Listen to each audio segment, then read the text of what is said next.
Welcome to the Wits Weights podcast, where we discuss getting strong and healthy with strength training and sustainable nutrition. I'm your host, Philip Pape, and in each episode, we examine strategies to help you achieve physical self-mastery through a healthy skepticism of the fitness industry and a commitment to consistent nutrition and training for sustainable results. Welcome to another episode of Wits and Weights. This is the first ever Q&A episode for the show. And if you find it helpful, the best thing you could do for me is to let others know and submit a rating and review with Apple or Spotify so people can more easily find it. That's the way to do it. Spread the word, spread the love. I really appreciate it, and I'm grateful for that. If you don't know me, my name is Philip Pape, and I help high achievers use their wits to build their best body, reclaim their time, and become their most capable, confident selves in the gym and in life, so they can show up and make an impact. Today, I'm answering 4 training-related questions from followers of our Facebook group and plan to answer more in the future from that group as well as on Instagram. You can find the group linked in the show notes or just search for Wits and Weights, and you can find me on IG at Wits and Weights. All right, let's jump into today's 4 questions. Question 1 is from Christina M. She asks, what would a solid strength training protocol for women over 40 look like? All right, I'm going to spend the most time on this question today, and then the remaining questions are also training related. What I want to start with is just the basic principles of strength training that apply to everyone, and then add on the considerations for women over 40. So the most important thing about training is that you get the right balance of intensity, volume, and frequency. So intensity, what we mean by that is the weight on the bar, the load on the bar, not how much your, heart rate is going and how hard the workout feels, but really the weight on the bar. We also want to have progressive overload, and that is simply increasing your volume over time, usually in the form of increasing your weight on the bar over time or your intensity. But you could, of course, increase it through other means, such as volume and sets and reps. The next thing, which is critical, it's so critical, is good form. I've seen people jump into a training program and start to progressively overload, but they're using poor form. And on one hand, it leads to a chance of injury, but on the other hand, it also prevents you from properly and efficiently lifting the weight and then actually getting the benefits of progressive overload. And before long, you're at too heavy of a weight. It doesn't feel safe. It doesn't feel effective because you never dialed in form from the beginning. And then finally, I'm just going to mention this right up front. If you are unsure about a lot of this, even if you go the DIY method and you've done everything you can to read and listen and watch videos and you're still uncomfortable with it, please get a coach, get a trainer, okay? Not just me. I'm not even a personal trainer. I'm a nutrition coach, but I provide oversight and form checks and I refer people to trainers, but just find any trainer you can who seems to know what they're talking about when it comes to the big movements like squats and deadlift. So that's the basics. Now, what is our goal? Our goal when we strength train, at least for me and my clients, is strength, first and foremost, as a beginner, and size, so building muscle. And for women, this may be expressed in terms of getting lean, getting tone. You're definitely not going to get bulky. I think we know that. We've put that myth to bed a while ago. Building muscle is the only way to improve your body composition and get lean. We know that. And if you want to hear me go on and on about that, check out some of my other more recent episodes. But if our goal is strength and size, we basically need to apply a few principles to our muscles when we're working out and then pick our program and protocol accordingly. The first is mechanical tension. So simply the load that we place on our muscles from lifting heavy weights is going to put tension on the muscle to stimulate it to grow. Somewhat related to that is activating the most amount of muscle fibers as possible. The more muscle fibers we activate, not only muscle groups, but actually the different size fibers within a single muscle belly, we call it, is going to maximize your growth, okay? And we get that from big movements, generally big full body movements or compound movements. The next principle is progressive overload, which I already mentioned before, But now we understand the reason we use progressive overload is to increase that mechanical tension over time.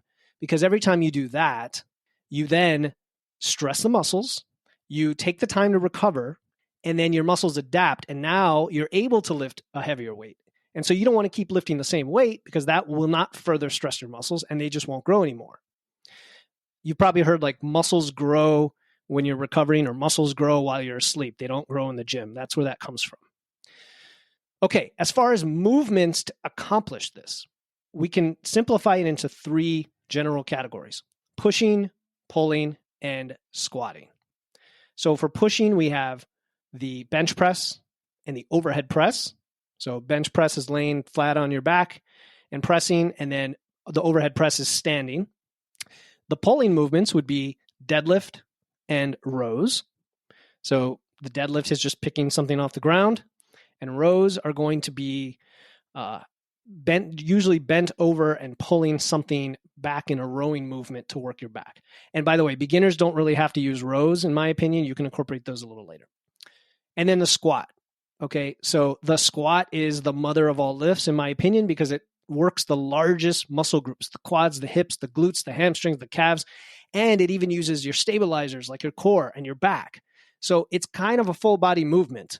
And when you talk about wanting to build bigger biceps or a tighter back or bigger glutes, I say, well, first you got to get the foundation: squat, deadlift, and pressing. I mean, the pressing doesn't even really contribute to the lower body, but the squats and deadlifts definitely do.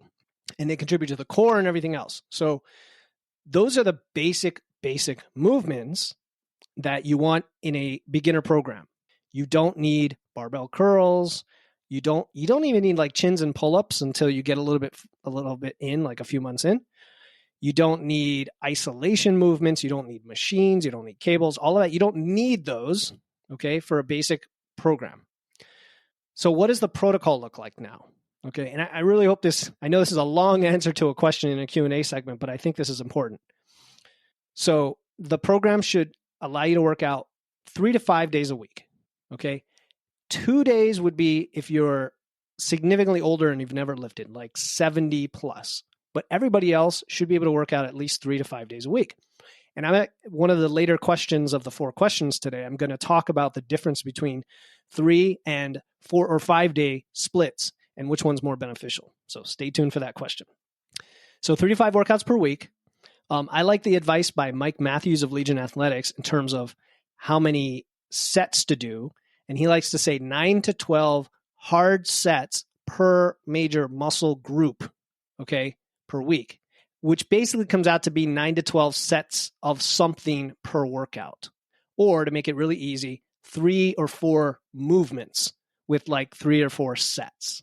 Fair enough? So 3 or 4 movements, 3 or 4 sets. You're not going to do 7 movements or 8 different machines or anything like that. You're not going to do cardio, none of that. 3 to 5 movements. Keeping it simple, I would use straight sets across at first. What does that mean? You're going to do, say, 3 sets of 5 or 3 sets of 4 or 3 sets of 6 and just go up in weight each time. Don't make it complicated with rep ranges and RPE, RIR. If you've heard all these terms, don't let them, confuse the beginning phase, which we want to keep very simple. You want to go heavy. What does that mean? Heavy means 75 to 85% of your max. Now, you're not going to know what that is at the beginning. So you just want to go with something that is achievable and then start going up from there. And you want to work in the 4 to 6 rep range. The reason we do that, and I like 5, it's right in the middle, 5 reps. The reason we do that is it optimizes your volume. It balances reps and sets, okay, or reps and weight. So if you go 4 to 6 reps, you can lift pretty heavy. If you were doing like 1 rep, it would be way too heavy and you probably wouldn't even have good form and wouldn't give you enough volume. If you're doing 20 reps, you're not going to have much weight and you're going to get fatigued really quickly and you're not going to get the stimulus you need. So around 5 reps is ideal. Once you start adding in accessory movements, other movements, you can go in higher rep ranges like 6 to 8 or 8 to 10 at a slightly lower weight. One of the important things we care about in our program is stimulus to fatigue ratio. I think Mike Israel coined that phrase. And it's the idea that you want the most muscle stimulus, but you also want to be able to recover. So always keep that in mind. If you feel like your training program is beating you up and you come sluggish to the gym every time and you're doing everything else right, you're eating, you're sleeping and so on, it may just be too much stimulus. Conversely, if you feel super fresh and like you could easily lift more weight, then you probably should be lifting more. You should be lifting more. All right. And then finally, we are going to, we're trying to work out so heavy that it feels like it's 1 to 3 reps shy of failure. And as you get more into training, you'll understand what that means. If you use sets across and just go up in weight each week, it'll keep you in that range. And then we're going to have decent rest periods, anywhere from 2 to 5 minutes between the movements. Okay, so that was quite a bit. That could probably be a podcast all to itself. But what are the considerations for people over 40 and women over 40? All right, and I say women and I say people because a lot of it's the same, regardless of gender. The differences for women that I've seen and that I think the science or the evidence has shown is women can generally handle a little bit more volume on average than men, which just means that you might have to do a few extra reps or take a little bit less rest period or have do the movements more often during the week. So, which all of it sounds like bad news, right? Like you have to do more, but it also means that you could recover more quickly. So that's the plus side of all of that. And recovery is the name of the game as we get old. So I'm in my 40s and I'm feeling, I don't feel like I was in my 20s. I couldn't do 90-minute sessions every day for 6 days a week. No way. So let's talk about the considerations to have the most optimal workout and feel your best, but still make progress. First, you're not going to like this. Some of you are not going to like this, but you've got to eat food. You've got to eat enough. And if you really want to make gains in the gym, you have to at least eat at maintenance calories, but more likely you want to be at a very slight surplus. So strength and muscle gains of any meaningful amount, you're not going to get them in a diet. Okay, if you're brand new and you're in a very slight diet and you've got all the other things up to snuff, right? Like your steps and your sleep and your stress and your macros and everything, then yeah, maybe you can get a little body recomposition going on, but it's not going to be optimal.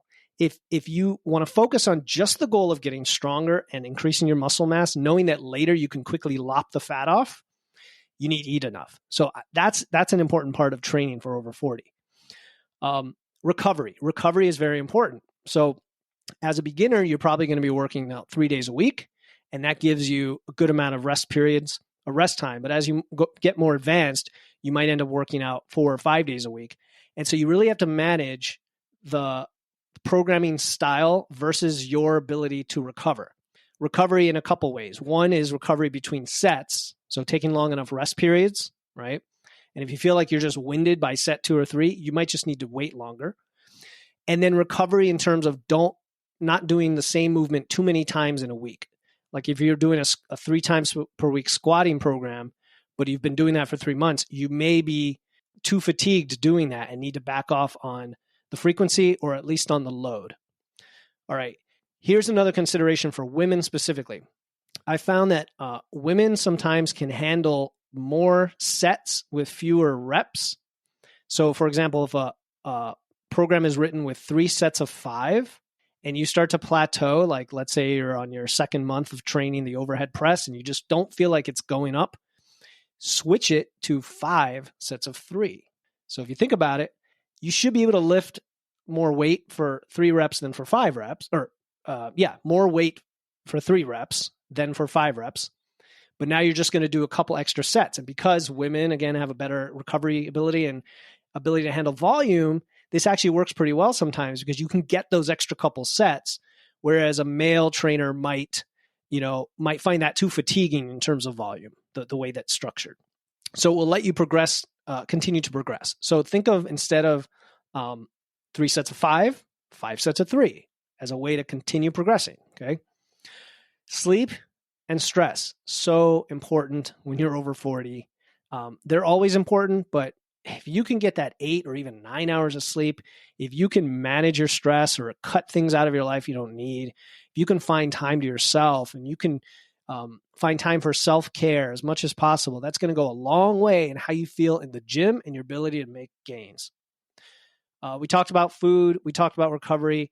The only other thing I would say is don't go with the same program too hard for too long.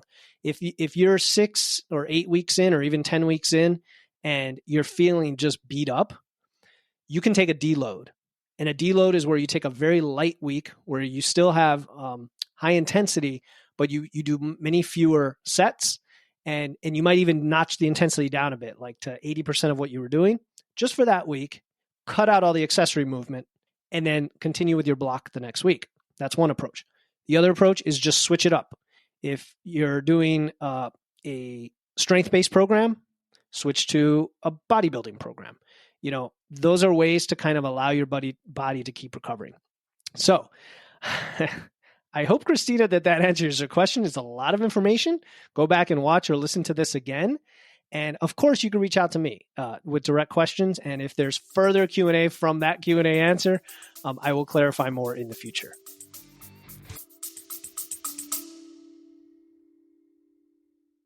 Hey, listeners, this is Philip Pape, and I'm excited to announce our upcoming totally free 21-day challenge starting December 1st. It's called the Wits Weights No Diet Holiday Body Recomp Challenge. This challenge is about learning how to achieve body recomposition.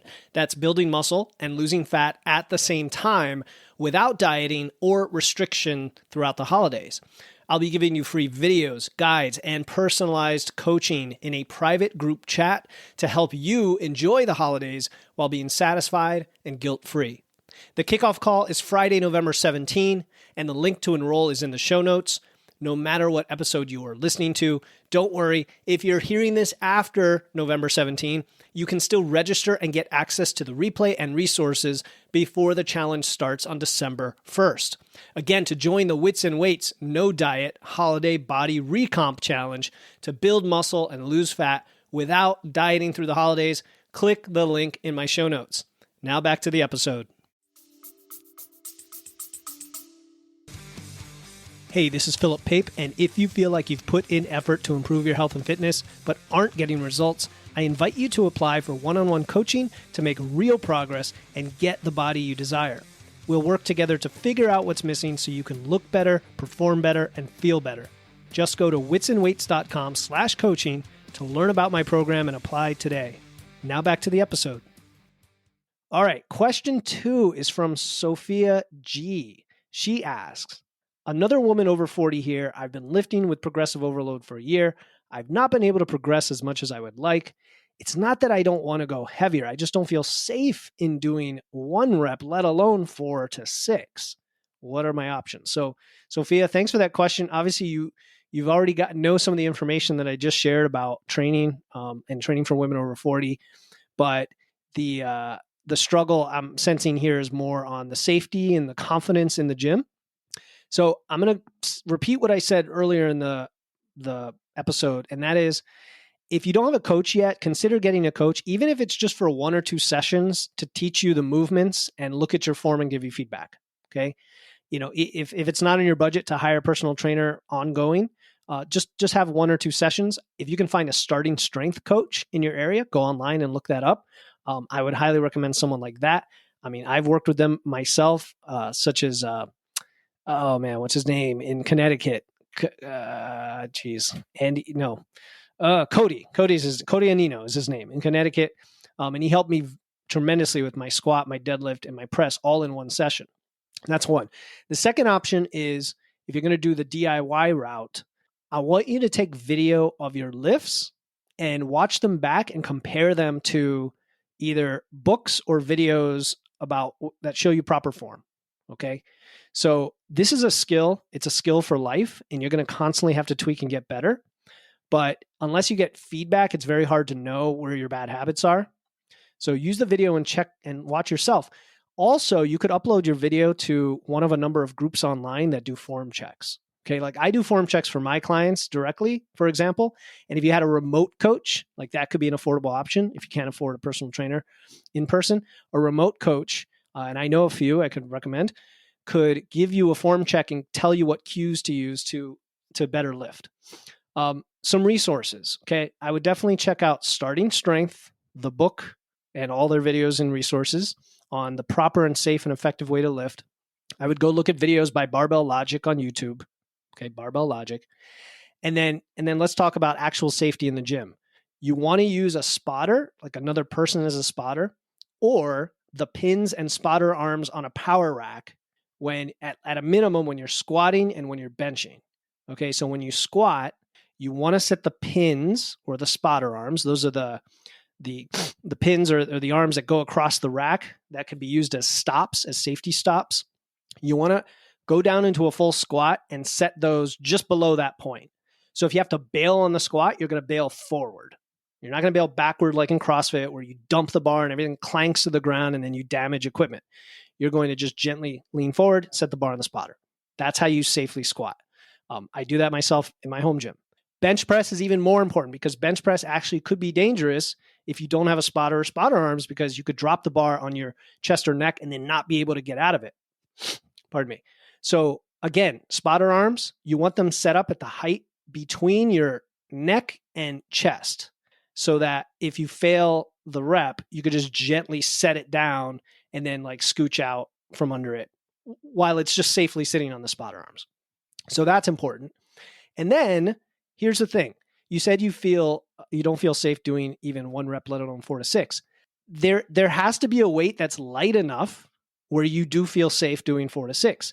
It might be the empty 45-pound Olympic bar, or it might be an empty women's bar, or like even a 15-pound bar if you can get that. I mean, you could buy one yourself if it's a home gym, or a PVC pipe or a mop or broom handle. Seriously. And do your 4 to 6, your 3 sets of 4 to 6 or whatever with that weight. You should be able to do something, right? And then go up from there. So if it's a 15-pound bar and you're like, yeah, this is no problem, add 5 pounds on each side and make it 25 pounds. Oh, now this is starting to feel a little heavy, but it's not so crazy heavy that you feel unsafe. So start there. And then each session, just add a little bit of weight. This is where you might need micro plates. You have to buy those, just put them in your gym bag where you get like 1/4 pound, 1/2 pound, 3/4, 1 pound plates so that you can go up by 2 pounds instead of 5 or 10. Okay, so hope all that helps. And then you're just going to iterate through that process and developing that skill, watching videos, reading books, doing form checks, working with coaches as needed, reaching out to me, reaching out to others in our group, slowly progressing over time, backing off a little bit if you feel unsafe and you need to rework your form, and then just keep going and you're going to get there. All right. Question number 3 is from Alan F. My man, Alan. He asks, does research show a difference between a 3-day full body strength training schedule versus breaking it up into 4 or 5 days split, like push, core, pull, calves, legs, core, full body? Okay. He's saying, is there a difference in effectiveness between 3 days full body and 4 or 5 day body part splits? And the answer is the research suggests that there is not a difference for strength or size, but there is a difference based on you as an individual. So you knew I was going to say it depends at some point here, but I'm going to break it down exactly to give you the decision tree to decide that from. So 2 research studies that came out just in the past year or 2. One is by Evangelista et al. In 2021. And the conclusion was that, quote, resistance training 2 or 4 times per week has similar effects on neuromuscular adaptation, provided weekly set volume is equal. Okay, so that's neuromuscular adaptation. It doesn't matter. The other study, Peterson et al. In 2022, and Brad Schoenfeld was on this, and he's one of the researchers that I really respect out there. Quote, this study did not show any benefits for split body resistance training program compared to full body resistance training program on measures of maximal and explosive muscle strength and muscle mass. So again, they didn't really find a difference. What's the most important thing, Alan, and everyone listening, as we said before, progressive overload. Okay. So whatever combination of intensity, volume, and recovery allows for you as an individual to get stronger is the best program for you. But there are some things to consider. Okay. So the first one is your training age and your experience. If you are a beginner, 3 days, full body, bar none. I wouldn't even consider anything else. And that's because you get the best bang for your buck in terms of the lifts, in terms of your time. It's time efficient. You're not going to have very long rest periods because you're new, and you're going to be able to recover really quickly within 2 days to do all those movements again. So you should be squatting every session. You should be deadlifting or pulling every session and doing some sort of press every session. Every session. That's it, period. That's my opinion, no matter what age you are, unless you're very, very, very old and have never lifted, maybe it's 2 days a week. Okay. Another factor is ability to recover between sessions. This is often tied to the first thing, age and training experience. So the older you are, the harder it is to recover, the more you want to consider whether you need a 3 or 4 day split as a result. Now, it could go both directions. A 3-day split gives you extra time between sessions, but it's also longer, right? And you may get more beat up doing it that way, in which case splitting it into 4 or 5 days allows you to spread that fatigue out over the week and recover better. So that's going to be individualized. The other thing is your personal schedule and whether you enjoy it and it's consistent, right? If your schedule doesn't allow for 4 or 5 days because, you work a full-time job, you have a family, you have all these obligations, then 3 days it is. Or maybe every other day where it's kind of a shifted schedule, right? Or maybe every third day, whatever makes sense. 3 days is great for beginners. It's time efficient. It stimulates all the big muscle groups multiple times per week. It helps with your work capacity and it gives you enough frequency to become better at the lifts, to develop skill. So I said that already, but bar none, beginners, 3 days. 4 or 5 days is what you want when you are intermediate or advanced. So that could be as soon as 3 to 6 months after you start training if you do it the right way. Definitely, if you're a year or two into training, you're probably up to a 4 or 5 day split at this point, because then you can get more frequency and volume for muscle mass and hypertrophy, right? So like the bodybuilding type stuff.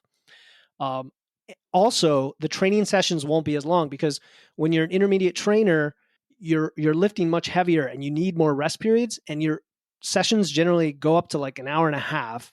So splitting into 4 or 5 days allows you to get that back down to maybe an hour. But again, it's going to depend on, can your schedule accommodate that? Some people would rather have long sessions where they have the commute time built in than shorter sessions. Now, the long story short is the best program is the one you can stick with, that you can enjoy, and that meets your lifestyle and goals. But let me give you an example from my personal experience over the last 2 years. I started with a 3-day split when I was a beginner. Then I moved to a 4-day split. Then I moved to a 4-day conjugate style program. Then I moved to a 5-day power building program. Then I tried a 6-day bodybuilding program. I went back to a 4-day conjugate program. And now, because I'm in a fat loss phase and I want to get more sleep, I'm back to a 3-day program, but it's not a beginner program. It's more of an advanced program. There you go. All right. Question 4. Question 4 is from JW. She asks, what are your recommended pre and post-workout nutrition strategies? All right. I always love this question because it can get complicated and it doesn't need to be. I'm going to try to simplify the guidelines as much as possible. And if you want a really good book about flexible dieting and macros that covers the research behind a lot of this, Flexible Dieting by Alan Aragon is fantastic. He came out with it, I think, just last year, and he summarizes all the research really succinctly. So here we go. I'm going to talk about protein, carbs, and fats. Protein. Consume protein up to 2 hours before and 2 hours after your workout. That's pretty broad, right? So you get a lot of flexibility. Consume some protein up to 2 hours before and up to 2 hours after. And this will maximize muscle protein synthesis. If you're eating enough protein, you're probably going to be eating 4 or 5 times a day anyway. So if you're working out that day, make 2 of those times 2 hours before and up to 2 hours after.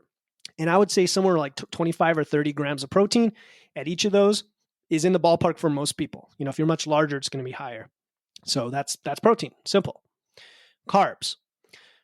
You generally want carbs in your blood from a meal consumed up to 2 hours before the workout, or a small amount 30 minutes before your workout. So let me explain. If you have breakfast and then you train at 10, and if you have breakfast at 8 and you train at 10, and your breakfast had a decent amount of carbs in it, you're good. If you wake up early and the first thing you do is work out, well then give yourself a 30-minute buffer and have a simple carb like fruit, banana. I love bananas because they have potassium, which is an excellent electrolyte. So fruit or something like rice. Okay. 30 minutes prior, give yourself a little time to start digesting, and then hit the gym. Okay. And this could be as little as 10 to 20 grams just to get something in your system to help you with your performance.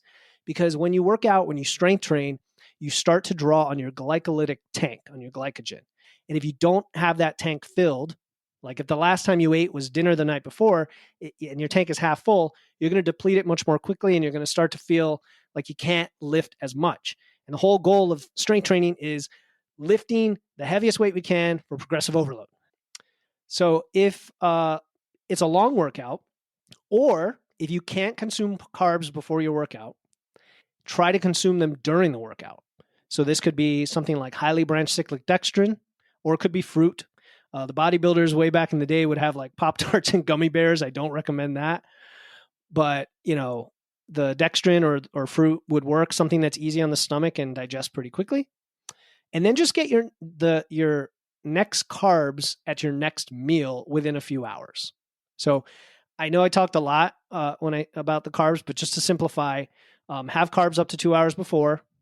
The closer you are to your workout, make it simpler carbs that digest quickly. If you can't consume before, consume during, and also consume carbs within a few hours after your workout. It could just be your next meal, or if it's a very intense training session like CrossFit or a lot of movement, you want to consume it sooner than that to refill your glycogen. That's it. Fats, easy. Limited or no fats at all because they slow digestion of protein carbs and they have no benefit at all for energy or hypertrophy or strength during strength training. So don't worry about fats. I mean, worry about them in the sense that try to keep them low to minimal, low to non-existent. So here's what I do. I work out in the morning, early in the morning. I give myself about half an hour, 45 minutes. I wake up, I have a banana and a whey shake. I get some work done, or maybe I read and relax. And then I go for my training session. After my training session, within 45 minutes, I have a whey shake with some highly branched cyclic dextrin. Or now that I'm in a fat loss phase, I can't even afford those carbs. So I just go jump right into breakfast. All right. Hope that helped. That is it for our first Q&A episode. If you found this helpful or valuable, let me know, please, by leaving a 5-star review at Apple or Spotify. I often read these reviews on the show, and I would be happy to give you a shout out if you want. And again, thanks for listening and stay strong. Thanks for listening to the show. Before you go, I have a quick favor to ask. If you enjoy the podcast, let me know by leaving a 5-star review in Apple Podcasts and telling others about the show. Thanks again for joining me, Philip Pape, in this episode of Wits and Weights. I'll see you next time, and stay strong.